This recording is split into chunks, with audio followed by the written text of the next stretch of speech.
تو شرک جو ہے یہ اتنی بڑی بیماری اور ناسور ہے کہ انسان کے جتنے بھی نیک اعمال ہیں ان کو ختم کر دیتا ہے سرے سے۔ ان اللہ لا یغفر ان یشرک بہ، جو شرک کرتا ہے اللہ تعالیٰ اسے کبھی معاف نہیں کرے گا۔ تو شرک اتنا بڑا جرم ہے کہ اللہ تبارک و تعالیٰ کی رحمت سے بندہ اتنا دور چلا جاتا ہے کہ وہ پھر اپنے سے بھی بدتر مخلوق کے سامنے جھکنا شروع ہو جاتا ہے۔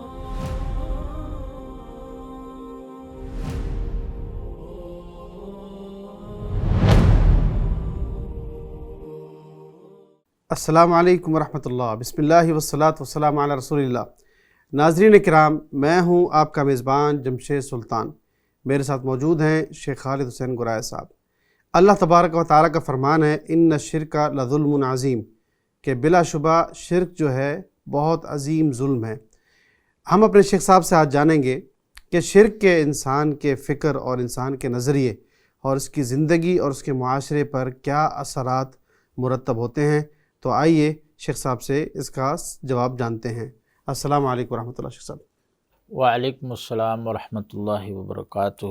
الحمدللہ والصلاۃ والسلام علی رسول اللہ وعلی آلہ وصحبہ ومن والہ بعد۔ دیکھیں، جیسا کہ ہم نے گزشتہ پروگرام جو توحید کے حوالے سے کیا تھا کہ توحید کے انسانی زندگی پر کیا ثمرات، کیا اثرات مرتب ہوتے ہیں، اسی طرح ظاہر سی بات ہے کہ اگر انسان شرک کا ارتکاب کرے گا، اس میں ملوث ہوگا، تو وہ توحید کے جو ثمرات انسان کو ملے تھے ان سے وہ محروم ہو جائے گا۔ سب سے پہلا نقصان تو انسان کا یہ ہے کہ جو بھی توحید کے ذریعے ثمرات انسان کو حاصل ہوتے ہیں ان تمام ثمرات سے شرک کی صورت میں انسان محروم ہو جاتا ہے، اور یہ سب سے بڑی محرومی ہے۔ اور اللہ تعالیٰ فرماتے ہیں کہ ان الخاسرین الذین خسروا انفسهم واہلیہم یوم القیامہ، کہ گھاٹے میں اور سب سے بڑے گھاٹے میں وہی لوگ ہیں جنہوں نے قیامت والے دن خود کو اور اپنے خاندان اور آل و عیال کو گھاٹے میں مبتلا کر دیا۔ تو یہ سب سے بڑا گھاٹا ہے انسان کا۔ تو شرک جو ہے یہ اتنی بڑی بیماری اور ناسور ہے کہ انسان کے جتنے بھی نیک اعمال ہیں ان کو ختم کر دیتا ہے سرے سے۔ اب آپ دیکھیں کہ مثال کے طور پہ اگر کوئی مشرک ہے، اب وہ شرک کی حالت میں نماز پڑھے، اس کی نماز قبول نہیں ہے، وہ کوئی صدقہ خیرات کرتا ہے، وہ صدقات خیرات اس کے قبول نہیں ہیں۔ سیدہ عائشہ رضی اللہ عنہا نے ایک دفعہ رسول اللہ صلی اللہ علیہ وسلم سے، ان کے کوئی رشتہ دار تھے عبداللہ بن جدعان کے نام سے، وہ بڑے سخی تھے، کبھی ان کا چولہا نہیں بجھتا تھا، مسافروں کو کھانا کھلانا، مہمانوں کو۔ تو سیدہ عائشہ نے رسول اللہ صلی اللہ علیہ وسلم سے پوچھا کہ اللہ کے رسول، وہ اتنے سخی اور فراخ دل تھے اور اتنے ہمدرد تھے، تو کیا آخرت میں انہیں یہ اعمال کام دیں گے؟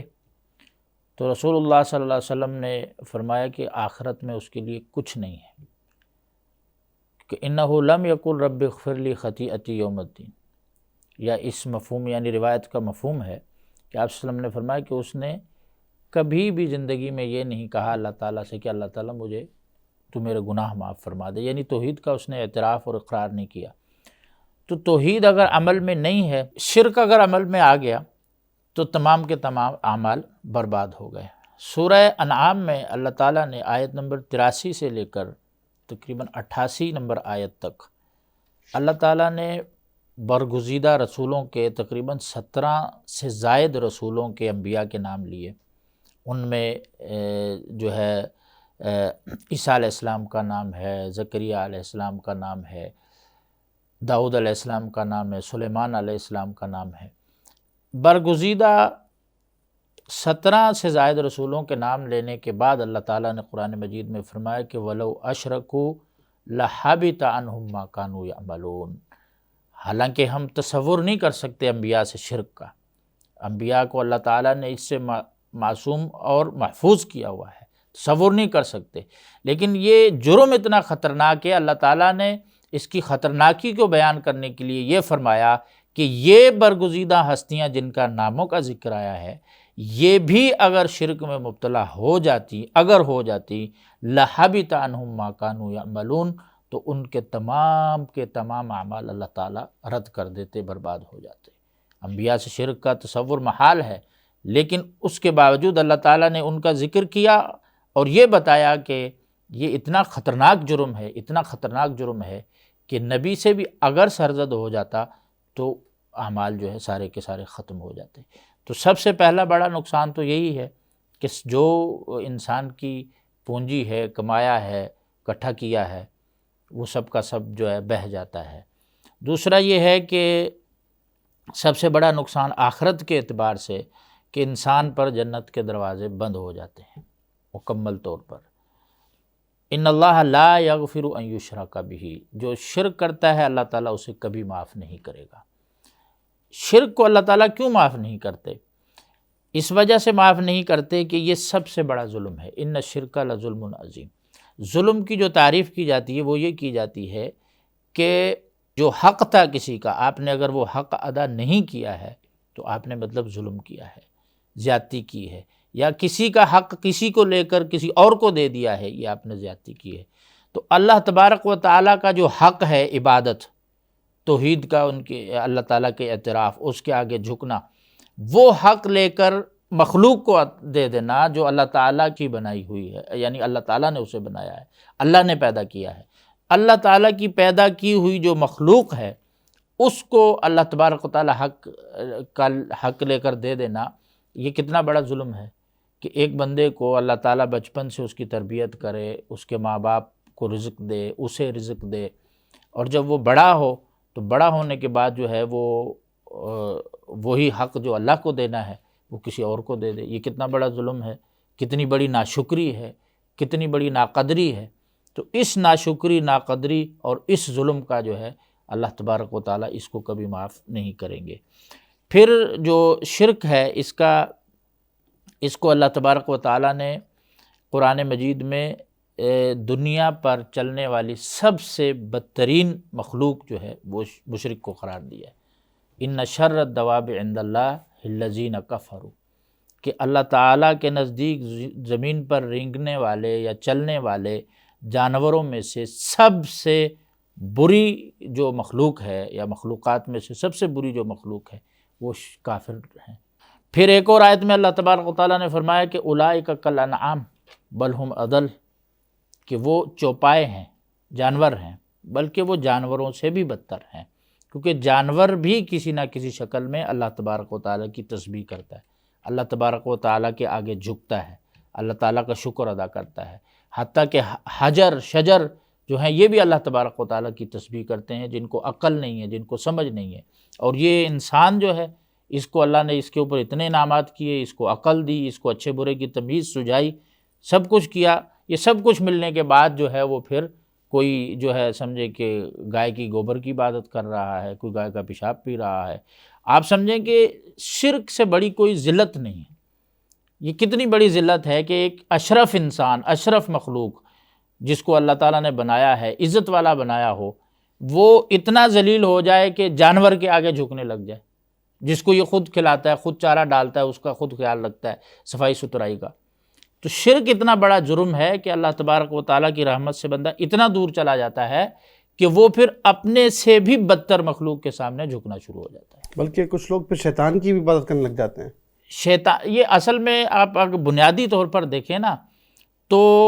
عبادت جو لوگ کرتے ہیں وہ دو ہی ہیں، کچھ جو ہیں وہ رحمان کی عبادت کرتے ہیں، کچھ شیطان کی عبادت کرتے ہیں۔ پھر رحمان کی عبادت کا ایک ہی طریقہ ہے جو اللہ نے رسولوں کے ذریعے بتایا، شیطان کی عبادت کے سینکڑوں طریقے ہیں۔ اب یہ جو گائے کی کوئی عبادت کر رہا ہے، کوئی بتوں کی عبادت کر رہا ہے، کوئی حجر و شجر کی عبادت کر رہا ہے، یہ ان مخلوقات کی عبادت نہیں، یہ دراصل شیطان کی عبادت کر رہے ہوتے ہیں۔ جی ہاں، دراصل یہ شیطان کی ہی جو ہے پوجا کر رہے ہوتے ہیں، جو کہ اس کا سب سے بڑا دشمن ہے۔ ہاں، جو سب سے بڑا دشمن ہے، اور شیطان لے ہی انسان کو اس طرف جانا چاہتا ہے، اس سے وہ خوش ہوتا ہے۔ ٹھیک ہے، تو یہ مقصد یہ ہے کہ یہ مشرک جو ہوتا ہے وہ روئے زمین پر ذلیل ترین اللہ تعالیٰ کی مخلوق ہے۔ اللہ تعالیٰ نے کہا کہ شر الدواب ہیں، یعنی کہ زمین پر چلنے اور رینگنے والے مخلوقات میں سب سے برے ہیں، اور اولئک کالانعام، وہ چوپائے ہیں، بل ہم اضل، بلکہ چوپایوں سے بھی بدتر ہیں۔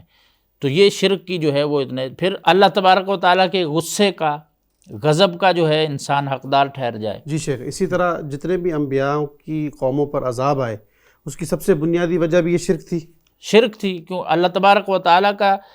غضب جب ان کے اس صورت، ان جرائم کی صورت میں، جن میں سر فہرست جرم جو ہے نا وہ توحید کا انکار اور شرک کا ارتکاب تھا، ان کی وجہ سے اللہ تبارک و تعالیٰ نے ان کو روئے زمین سے مٹا دیا، کسی کو زمین میں دھنسا دیا، کسی کو جو ہے وہ سخت آندھی بھیج کر ہلاک کر دیا۔ یہ سب عذاب کیوں آئے؟ ان کی سب سے بنیادی وجہ جو ہے وہ شرک کی صورت میں تھی۔ تو شرک کا سب سے ایک بڑا جو نقصان ہے،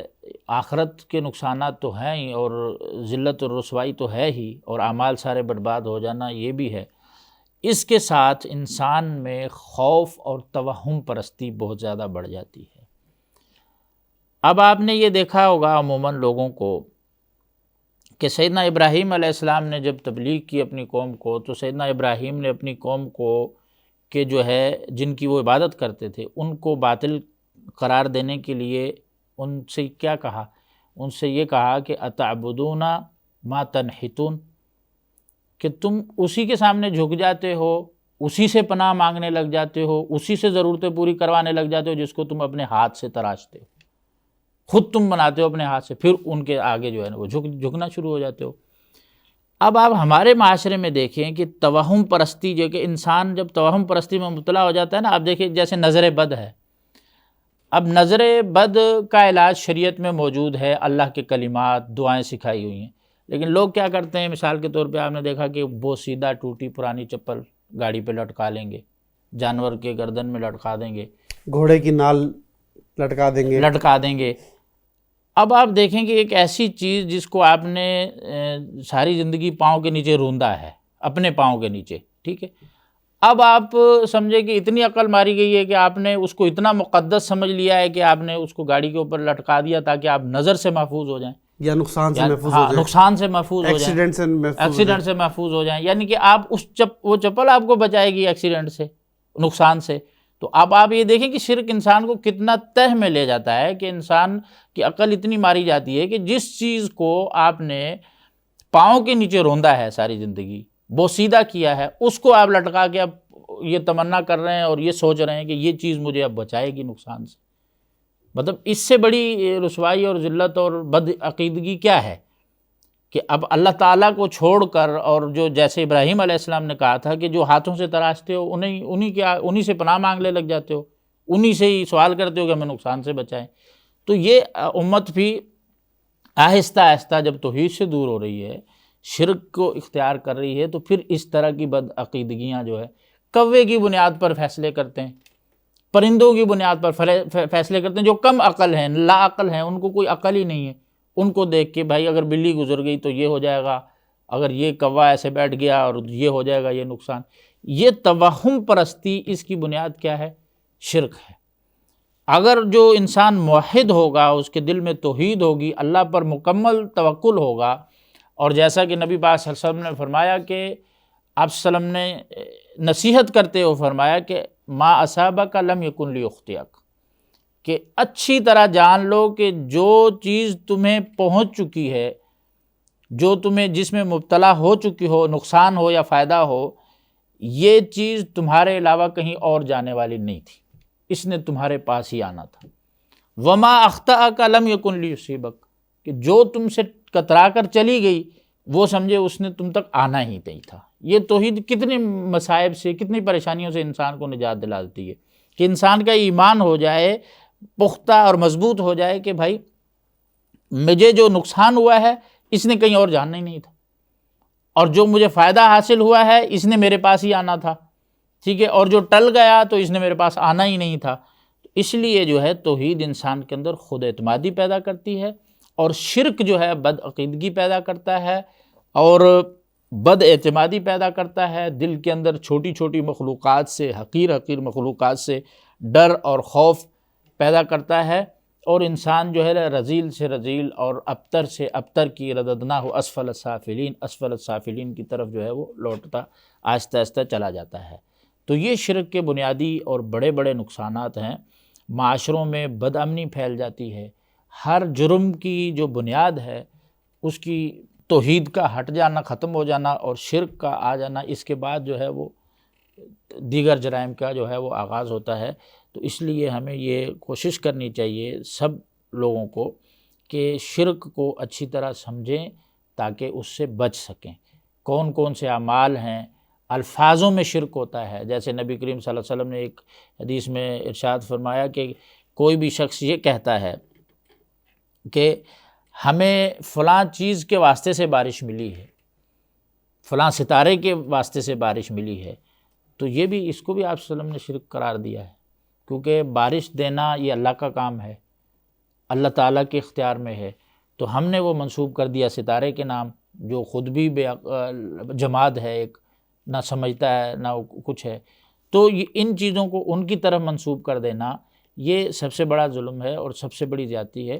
اللہ تعالیٰ سے یہ دعا کرتے رہیں ہمیشہ کہ اللہ تعالیٰ شرک کی جو ہے وہ پلیدگی جو ہے اس سے، ناپاکی اس سے انسان کو محفوظ کرے، اور قلب سلیم اللہ تعالیٰ توحید کی شکل میں عطا کرے۔ یوم لا ینفع مال ولا بنون الا من اتی اللہ بقلب سلیم، کہ اگر دل میں صرف ایک اللہ تبارک و تعالیٰ کی ذات ہے، اس کا ایمان ہے، اس کے رسولوں کا ایمان ہے، تو وہ قلب سلیم ہے جو بیمار دل نہیں ہے۔ لیکن اگر ایمان کے ساتھ اوروں کی بھی آمیزش ہے، اوروں کی بھی جو ہے وہ تعظیم ہے، اور اوروں کی عبادت کے بھی وہ چیزیں شامل ہیں، تو سمجھیں کہ وہ دل قلب سلیم نہیں ہے، اور جو قلب سلیم اور صاف نہیں ہے اللہ تبارک و تعالیٰ کے ہاں وہ رحمتوں سے اور برکتوں سے جو ہے بالکل جو ہے وہ محروم رہے گا۔ اللہ تعالیٰ ہمیں شرک سے بچنے کی توفیق عطا فرمائے، انہ ولی التوفیق۔ جزاکم اللہ خیر شیخ صاحب۔ ناظرین کرام، آج کے جواب سے چند نکات جو ہم نے اخذ کی ہیں، اس میں سب سے پہلا نقطہ یہ ہے کہ شرک اس دنیا میں سب سے بڑی پلیدگی ہے۔ اللہ تعالیٰ نے قرآن کریم میں مشرک کو نجس قرار دیا ہے اور شرک کو رجس قرار دیا ہے، کہ یہ ایسی پلیدگی ہے، ایسی ناپاکی ہے جو انسان کے جسم، انسان کے دل اور انسان کے فکر اور نظریے کو بھی ناپاک کر دیتی ہے۔ تو ناپاک چیز کے لیے سوائے رسوائی، ذلت اور ہلاکت کے اور کچھ نہیں ملتا۔ ساتھ ساتھ ہم یہ بھی جان لیں کہ شرک ایک ایسا عمل ہے جو انسان کی تخلیق کے جتنے بھی اسباب اور جتنی بھی حکمتیں ہیں اس کا مخالف ہے۔ اللہ تبارک و تعالیٰ نے انسان کو اپنی عبادت یعنی کہ توحید کے لیے پیدا کیا۔ اگر انسان اللہ تعالیٰ کے ساتھ شرک کرنے لگ جائے اللہ تعالیٰ کی عبادت میں، اللہ تعالیٰ کی ربوبیت اور اللہ تعالیٰ کے اسماء و صفات میں، تو یہ اس نے دراصل اپنی وجود اور اپنی تخلیق کا ہی انکار کیا۔ تو اللہ تبارک و تعالیٰ سے دعا ہے کہ اللہ تعالیٰ ہمیں صحیح طریقے سے توحید کو سمجھنے، اس کو اپنانے کی توفیق عطا فرمائے، اور شرک اور اس کی ناپاکی سے ہمارے افکار اور ہمارے نظریے کو اس سے بچا کر رکھے، تاکہ ہمارا معاشرہ ایمان، سلامتی اور آشتی کے ساتھ آگے بڑھتا رہے، اور انشاءاللہ اللہ تعالیٰ کے سامنے بھی قبر میں، حشر میں سرخرو ہو سکے۔ یہیں پر اکتفا کرتے ہیں، انشاءاللہ اگلے پروگرام میں دوبارہ حاضر ہوں گے۔ السلام علیکم ورحمۃ اللہ وبرکاتہ۔